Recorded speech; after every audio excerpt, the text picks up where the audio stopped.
America से जंग के दौरान ईरान ने आज से 3 माह पहले एक धमकी दी। जब वो धमकी दी तो अमेरिका की जानिब से कहा गया कि ये तो ईरान का महज एक बयान है, गीदड़ भभकी है। ये अमेरिका इस तरह का सोच भी नहीं सकता कि ईरान इस तरह की कोई चीज़ कर सकता है। लेकिन जब वक्त आ गया तो ईरान ने प्रिसिजन के साथ वार किया और उस हदफ के परखचे उड़ा दिए। मेरा नाम अज़हर अली ख़ान है और आप देख रहे हैं आज की बात। अमेरिका जब मुसलसल ईरान पर हमले कर रहा था आज से 2-3 माह पहले, तो उस वक्त जंग के दौरान ईरान भी हमले कर रहा था, अमेरिका भी हमले कर रहा था। लेकिन एक बहुत ही अजीब सा बयान सामने आया जो उस वक्त बहुत ही मुनफरिद लग रहा था, बहुत अजीब लग रहा था। और कहा जा रहा था कि शायद इसकी नौबत नहीं आएगी, इसको करने के लिए बहुत सी हिम्मत चाहिए होती है और इससे पूरी दुनिया मुतासिर हो सकती है, इसलिए ईरान इस तरह का कोई कदम नहीं उठाएगा। लेकिन ईरान ने कहा था हम वो कदम तब उठाएंगे जब अमेरिका हमारे शहरी इंफ्रास्ट्रक्चर पे हमले करेगा, उसे तबाह करेगा और ख़ास तौर पे हमारे शहरियों को निशाना बनाने के साथ साथ उन अहदाफ को निशाना बनाएगा जिनसे हमारे शहरियों की ज़िंदगी बराह रास्त मुतासर होती है, यानी पानी, बिजली और तवानाई का निज़ाम। और जब अमेरिका ने अब इस पर हमले करने शुरू कर दिए हैं, इनको तबाह करना शुरू कर दिया है, तो ईरान ने भी अपना वादा पूरा कर दिया है। और आज से 3 माह पहले उसने कहा था कि हम मशरिक़ वस्ता में टेक्नोलॉजी के मैदान में वार करेंगे और बहुत बड़ा वार करेंगे और कुछ डाटा सेंटर्स को उड़ा देंगे। और इन डाटा सेंटर्स को उड़ाने का सीधा सा मतलब ये है कि करोड़ों बल्कि अरबों डॉलर का भी नुकसान इसमें कैलकुलेट किया जा सकता है। और आज बहरीन के अंदर यही एक अटैक देखा गया, एक बहुत बड़ा अटैक जो बहरीन के अंदर किया गया। अमेज़ॉन वेब सर्विसेज को निशाना बनाया गया, उसके डाटा सेंटर को निशाना बनाया गया और एक बहुत बड़ी फैसिलिटी को तबाह कर दिया गया जो क्लाउड कंप्यूटिंग की सहूलत फराहम कर रही थी, जो दरअसल बहुत सारी फाइल्स को स्टोर करने की, बहुत सारे डाटा को स्टोर करने की, बहुत सारी तस्वीरों को, बहुत सारी वीडियोज़ को, बहुत सारे कमर्शियल डाटा को और बहुत सारे इंडस्ट्रियल डाटा को, बहुत सारे बैंकिंग डाटा को, फाइनेंशियल डाटा को अपने पास होस्ट कर रही थी, रख रही थी, सेव कर रही थी। एक ऐसी सर्विस को निशाना बनाया गया और उस सर्विस को निशाना बनाने से तमाम टेक्नोलॉजी के जो सेक्टर है उसमें एक सनसनी दौड़ गई है, मालियाती निज़ाम से जुड़े लोगों में सनसनी दौड़ गई है। और जो लोग बिजनेसेस कर रहे हैं, ख़ासतौर पे ऑनलाइन बिजनेसेस करते हैं, पेमेंट्स करते हैं, ऐप्स यूज़ करते हैं, अपनी सर्विसेज को रन कर रहे हैं अमेज़ॉन की के वेब सर्विसेज के ज़रिए, उन तमाम हलकों में एक बहुत बड़े पैमाने पर सनसनी दौड़ गई है और लोग अब ये सोच रहे हैं कि उनका डाटा अब महफूज नहीं रहा। और ये एक बहुत बड़ा हमला है जो मिडिल ईस्ट पे किया गया है, उसकी सरमायाकारी के निज़ाम पे किया गया है, उसके इंफ्रास्ट्रक्चर पे, खुसूसी तौर पे टेक्नोलॉजिकल इंफ्रास्ट्रक्चर को जो निशाना बनाया गया है। इससे बहुत सारे लोग इस वक्त शशदर रह गए हैं। अब हम ये समझते हैं कि डाटा सेंटर होता क्या है। बुनियादी तौर पे ये एक बिल्डिंग होती है और यहाँ पर बहुत बड़े पैमाने पर लोग मौजूद होते हैं, मशीन्स मौजूद होती हैं, हार्डवेयर मौजूद होता है, नेटवर्किंग का बहुत सा सामान मौजूद होता है और जदीद तरीन क्लाउड कंप्यूटिंग की सहूलियात पूरी दुनिया को, अपने क्लाइंट्स को दी जा रही होती हैं और लोग यहाँ पर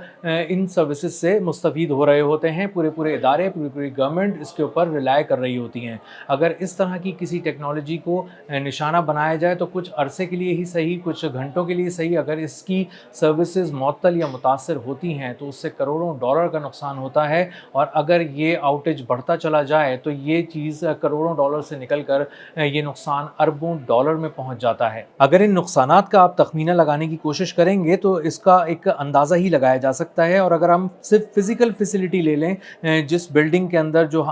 मुख्तलिफ़ किस्म की सहूलियात दस्तियाब हैं, अगर इस तरह की किसी चीज़ को निशाना बनाया जाता है तो तकरीबन 400 मिलियन डॉलर का नुकसान एस्टिमेट किया जाता है, क्योंकि वहाँ पर सर्वर्स होते हैं, स्टोरेज भी होती है, नेटवर्किंग भी होती है, इक्विपमेंट भी होता है। तो तकरीबन इन सारी चीज़ों के अंदर एक बहुत बड़े पैमाने पर अगर इसको कैलकुलेट किया जाए तो ये 800 मिलियन डॉलर तक भी हो सकता है। अगर इसी तरह की एक पूरी फैसिलिटी को बनाने की कोशिश की जाए तो रीबिल्डिंग और रिप्लेसमेंट में तकरीबन 1.5 अरब डॉलर तक दरकार हो सकते हैं। इसी तरह जब बिज़नेस इंटरप्शन या कस्टमर डाउन टाइम जो है इसको अगर कैलकुलेट किया जाए तो ये तकरीबन 500 मिलियन डॉलर से लेकर 1.5 अरब डॉलर तक हो सकता है। और ये डिपेंड करता پتہ ہے کہ یہ آؤٹیج کی ڈیوریشن کیا ہے، کتنی دیر کے لیے سروسز معطل ہوئی ہیں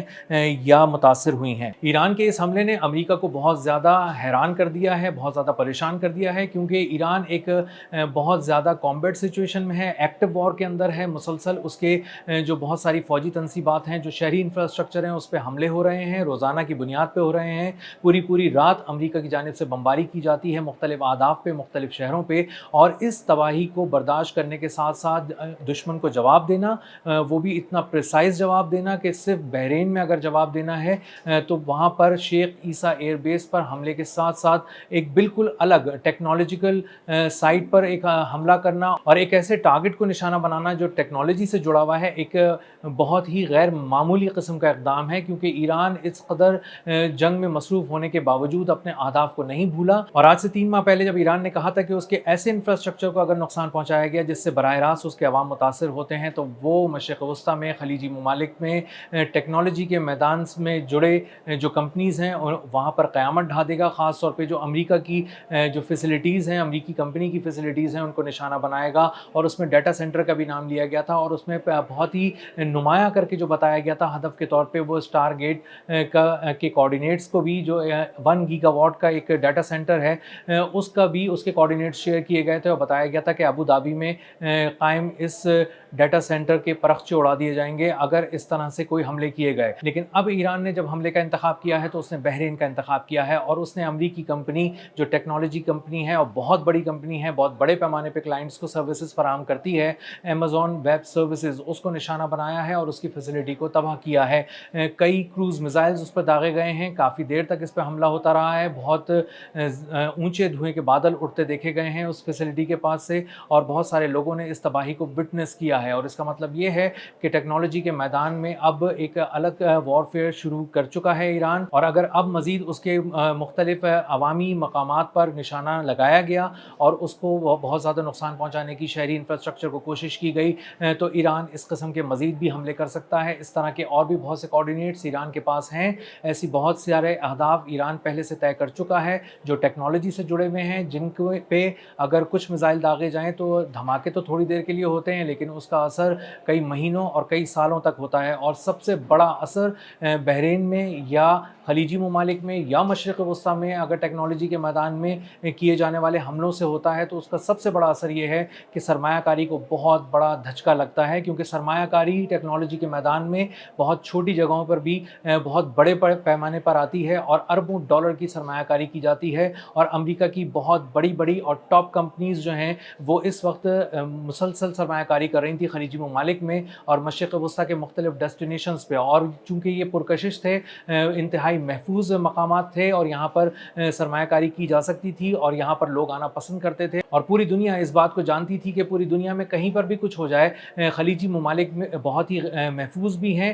بہت ہی ایڈوانس بھی ہیں، اور ٹیکنالوجی کے حوالے سے یہاں پر انویسٹمنٹ ہر لحاظ سے سیف ہے، اسی لیے یہاں پر امریکہ کی بڑی کمپنیز آ کر سرمایہ کاری کر رہی تھیں۔ تو آج جب بحرین کے ایک Amazon کے ویب سروسز کے ڈیٹا سینٹر کو نشانہ بنایا گیا ہے، تو اس سے نہ صرف ڈیٹا سینٹر کو بہت بڑے پیمانے پر نقصان ہوا ہے، ملین سے لے کر بلین ڈالر تک کا نقصان ایسٹیمیٹ کیا جا سکتا ہے، اور اسی کے ساتھ ساتھ اربوں ڈالر کی وہ انویسٹمنٹ بھی اب کھڑائی میں پڑ سکتی ہے جو مڈل ایسٹ میں آنی تھی مختلف دنیا کے ڈیسٹینیشن سے، اور یہاں پر آنے والے دنوں میں اب اندازہ ہوتا ہے کہ مشرق وسطیٰ کے لیے بہت زیادہ مشکلات ہیں، کیونکہ اس کے بزنسز اب سمٹ رہے ہیں اور بہت زیادہ اس وقت مشکلات سے دوچار ہیں۔ اب تک کے لیے اتنا ہی، ملتے ہیں اگلے ولاگ میں کسی نئی خبر، نئے تجزیے اور نئے زاویے کے ساتھ۔ اللہ حافظ۔